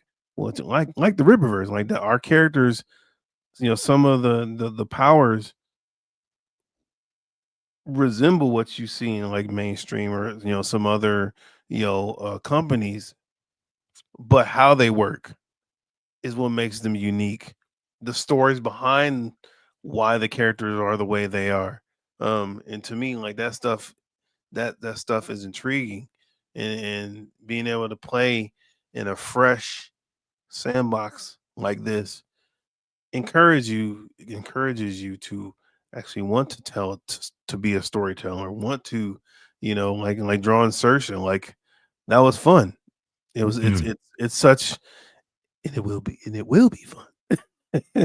Like it's such a unique concept. She's not Black Widow, but she's almost like if you took a Black Widow, Laura Croft, and another character, you just meshed them into one individual, and then she could throw hands like that. That to me is like, and then she's like so like elegant with it, but brutal, like so that those type of stories, man, you know, NDA stories, those are the stories that keep me engaged. And as a storyteller, you want to draw those stories. You want to draw because a lot of times, man, like just being real out when I was gigging, like man, sometimes you just take anything, even if the story sucks, and that's rough, man. Like that kills morale, it kills your passion for storytelling. So a lot of times people are like, hey man, I can make XYZ just doing a cover and just go on rather than making something super below what I'm worth. And it's just like you gotta do 22 pages and there's agony and the story sucks and you can't stand the writer, and it's just like, but you need to make the money, so you gotta do it. It's like, so Bills don't that pay would be themselves.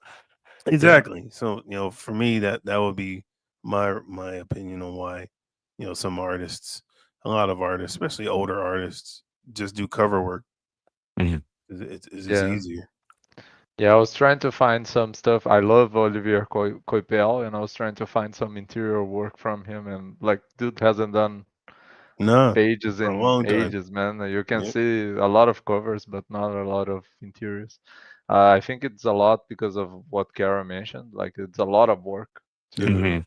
make interiors, and even if you like because I for the past 3 years I hadn't done interiors. I just released a book that was like 20 pages of my comic book Mm. interiors, but that took me like almost a year because I Yep. had time and I was working like whenever I could, and I Yep. had the other gigs in the middle of it.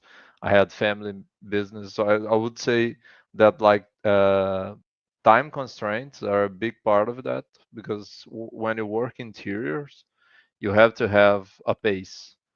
Uh, for money reasons, because otherwise you're losing money, you're wasting too much time where you could be making like covers or something like that. So if you waste too much time on pages, you might as well be making covers. You would be faster and you would get paid faster. You would have more money, and Yeah. also because you're wasting time that you could maybe be with your family. Like I Yep. have a young daughter, I have another daughter on the way, so if you're gonna make pages, the story has to be, at least for me, the story has to be really good because I'm Yeah. gonna Mhm. be working late at night on those because the Rippaverse takes a lot of time away from me. It takes a lot of time, I should say, to do everything that I have to do for the company. So if I'm gonna work on sequential, it has to be after work or during weekends. So it's really like very demanding to read an entire script and then go over and try different layouts. Like I'm the type of artist that likes to try different things and offer a lot of options. Yeah. I'm never satisfied with like the first draft. I'm never confident that that's gonna be the best one. So having having extra time to work on that is usually something that I like to have, which makes me like more inclined to take covers even when I color them because I know that I'm gonna be faster making those than making interior. Yeah. So I think it's pretty much the same for every artist. Especially as you grow older, you're gonna have other responsibilities with family. Maybe your parents, maybe it's your like daughters, sons, wives, and husbands. So there is a lot that goes into that, and it ends up being more about like commissions and pinups and covers. That's easier to organize and handle than Yep. like working with an editor and having to have tighter deadlines and stuff. Yeah, that's Good. basically the answer. I think in my opinion. I don't know. No, good answer. Great answer. Um, and honestly, I think with that, I don't know if we could top the answers to the questions that we just had there, combined between obviously the questions that Caro so dutifully wrote out, as well as the fantastic questions from the chat. So we've been going for just about 2 hours here. I think we might just call that a wrap. Let's take a look, one last look to see if there are any There is more one more super chats. question. We Yes. do have two more super chats actually. Yes. Another one just came through. I can answer one really quickly. The answer is yes. Okay, moving on. Thank you for your $10 super chat, Dark Ultra. Thank you. I just realized it's literally Dark Ultra, and I tried to like fancify how I was reading it earlier. That's fine. Felsia, not Felsia. It's Leviosa, not Leviosa. Okay. Well, thank you so much, Dark Ultra, for your super chat. Thank I you. think And there's thank you like for being 5 in the interactive. work. Yeah, there's like 5 Um, in the work. Yeah. Dark brooding antisocial type hero. We've I think there's They're all one. NDA, so we can't talk I was about gonna them. say Yeah. we've Yeah. got some the a lot. NDA. I hate to use NDA as the cop out, but we're gonna have to use NDA as the cop out here. Actually, But yes, there are many. In fact, it's getting to the point where if another one gets submitted, I'll be like, I'm sorry, like we're saturated now. We can't take another one. Well, that's why Zephyr Blue Shift is here to add a little bit of light and Bring some light. and happiness Cheerful and amidst. stuff. Look how everybody just rolled their eyes and looked disgusted here. So I'm surrounded by people that hate happiness. My God, Did you in miss heaven. earlier when I said I wanted to Happiness. ruin Gooding's life? I was like, I want to give Gooding a bad I was day. here. Not only was I here, but I know what you did. It has Listen, nothing to do with Gooding. I know you know what I did, and I'm not sorry. We've talked about this. I know you're not sorry. 21 OLG, what's going on, man? $5 super chat. Says just realized something. You can't spell Andrew without ND and A. Can't wait for the omnibus. Yes, I can't wait for the omnibus because I can't wait for you to get it either. For you guys to be able to realize just how heavy and ridiculously big It's this going book in my is going gym. to be. Okay, it's gonna be part of my weight regime. All right, Yeah, I'm gonna bench press with this thing. I'm gonna do suitcase carries. I'm gonna put in a trebuchet and launch it at an enemy force and destroy them with it. Okay. This is a bunker buster. That's is like what that- this thing is. What they say, them old school classic Bibles that just sit on the coffee table. Yeah, Jesus. it's like you don't even lift the thing up because you're Hardcover. gonna pull something if you do, right? Like the guys, 1,400 pages. Yeah. We didn't go cheap on the paper either. Nope. It's This can- ain't no I don't even want to put it on my guys. desk. I'm afraid it's gonna make my desk lean to one side. Okay. It's gonna dent your desk. That's what's gonna I happen. can't have that. Okay. I It's need this ludicrous. desk. It's absolutely It's a book. ludicrous. And you guys to It's a book you can understand. read. Like this is I want to say this thing's like 700 pages. This is Ultimate Spider-Man Omnibus, maybe 800. Guys, Dang. the Omnibus years 1 through 3. It's more than half again this width. That's gonna be ridiculous. That is a Try to murder read that. weapon. Please use your Rippaverse years 1 through 3 omnibus responsibly. Do not operate while using it as a under weapon. the You can't influence stop me. of alcohol or any medication, because we cannot be Rippaverse and its associates cannot be held responsible for any damage that may and likely will incur by overuse of. See, what's going to said happen is somebody's omnibus. going to break into my house. I'm going to take the omnibus and throw them at them, and then I'm going to get arrested for using excessive force. Okay, that's how. This that's is how. this is That's you got crazy. castle law here in Texas. You'll be all right. I don't know if books cover that. I'm going to Google this while you. I was going gonna to say. That's a good question. That's a good question. Give it to Horseman. Do I go to Be the jail one. Right, for killing yeah. someone Yeah. with a book? 2 more just came in. Member for 11 months. Mr. Reese, thank you so much. This is not a question. Just wanted to say that Norfolk is a phenomenal read and Eric's best book. In my opinion, it's the best book of the Rippaverse so far. Well, I'm Thank sure you. Eric would be thrilled to hear that. Make sure you let him know on Twitter. Make sure you let him know in his YouTube live stream chats. But thank you. Thank you very much. We're really thrilled that you guys are enjoying Norfolka. It's having a very strong response thus far. GDV says Andrew drops NDAs, Caro drops DNAs. Take that to the bank. That's an inside joke, y'all. You had to be there. You had to be there. Caro and I are like this brother-sister editorial duo where what one doesn't catch, the other one will. And I'm here because I catch that. That is why I still have With a our job. powers combined, we form one competent employee. Yep. You guys are the Wonder Twins. That's exactly what we're right. Yeah, I'll take it. I'll take it. As long as I still have a job. Thank you so much for the $5 super chat, GDV. You're awesome. And guys, I think with that said, that caps us off at 10 super chats for the evening. That might be just about a record for a Rippaverse stream, or at least close to it. So we appreciate you guys immensely. Guys, definitely you have until 11:59 p.m. Central Time to 11:59 Eastern Time Yeah. to take advantage of the Black Friday / Cyber Monday sale going on right now. Stuff upwards of 40% off. Books, merch. Take advantage of that. Whether you're looking to fill holes in your collection, whether you're trying to get a gift for friends, family, shoot, get a gift for yourself. Treat yourself.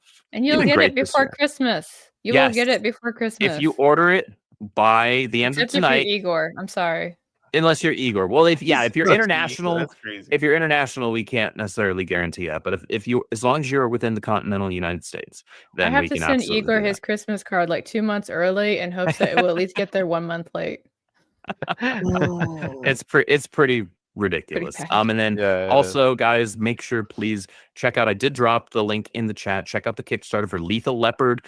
Interiors done by our own Igor, written by Paul Thayer. Please support that. The project looks like a ton of fun. Kanan did the cover for it as well. He did cover B. Igor did cover A. Please support fun indie comics. You guys are the best fans in the world. Absolutely. But with that said, I think we're gonna kick out of here, and I don't know. I'm probably gonna eat something.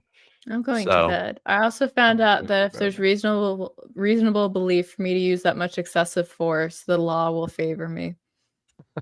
Excellent. See, All right. May as well get Good. 2. Guys, if you live in Texas, get 2 of the omnibus and the law will favor you. Your wallet, maybe not as much, but we appreciate you. Throw 'em fast. Caro, Kanan, Igor, and Marcos, thank you so much for joining me on another roundtable. This is always fun to hang out with you guys, talk This shop. isn't Control Z? It's not Control Z. I almost said Control Z actually just now. Control Roundtable. And guys, speaking of Control Z, if you haven't already checked out the latest episode, you can find it here on our YouTube channel. I did announce already what the prompt is. If you are an artist or an aspiring artist, the prompt is make a Christmas-themed piece with Rippaverse characters specifically. This is kind of a non-combat prompt. So this is meant to... I'm going to take part and put Renlin in a Christmas outfit. That counts. Yes. Yes, Carol. Wholesome. Yes, it does count. It does. Reason for the season. Thank you so much for all your participation, guys, in the Control Z prompts. You guys are awesome. But the reason for this one is we just want to promote something that's positive, imbue it with hope, imbue it with joy, imbue it with family, and good vibes. Looking forward to seeing all those pieces. Remember, email them to me at andrew@rippaverse.com. I think I said by the 19th or 20th of this month. And 20th? Yeah. All right. I'll take your word for it. I'll take the Puerto Ricans' word for it. So, all right, guys. You all have a great evening. Thank you so much for hanging out with us as always and being so supportive in the chat. I will see you all, if you're in the Discord, throughout the week. But until next time, guys, God bless. Godspeed. Thanks for being here. Goodbye. Join I'm the waving if Rippaverse. you're not looking. Yes, participate in Rippaverse. Yeah. You guys Yeah. have till Absolutely. the 6th. Midnight on the wait. 6th. I can't wait to watch all Yes. 900 hours of your videos. It's going to be Oh, exciting. goodness gracious. Yeah, it's not... Hurry yeah. up and end the stream. End the stream. I'm waving. But I like torturing you with you waving for Motherfucker, 8 you better years. end the stream. Hey everyone, it's Gothix here, and I'm excited to officially announce our first ever Rippaverse. Rippaverse is a community initiative celebrating fan talent across art, music, and content creation within the Rippaverse. It runs from October 22nd through December 6th, 2025. This is your chance to show off your skills, get recognized by the Rippaverse team, and even win some cash prizes or store credit. Here's how it works. We have 3 main categories: art, content creation, and music. Art contest. Create a Rippaverse theme piece in one of 3 ways: a cover or pinup, a sequential art story, or a coloring piece. For the coloring category, you'll be coloring a line art piece by our very own Kanan White. First place winners in each category can win $1,000 cash or $1,500 in store credit.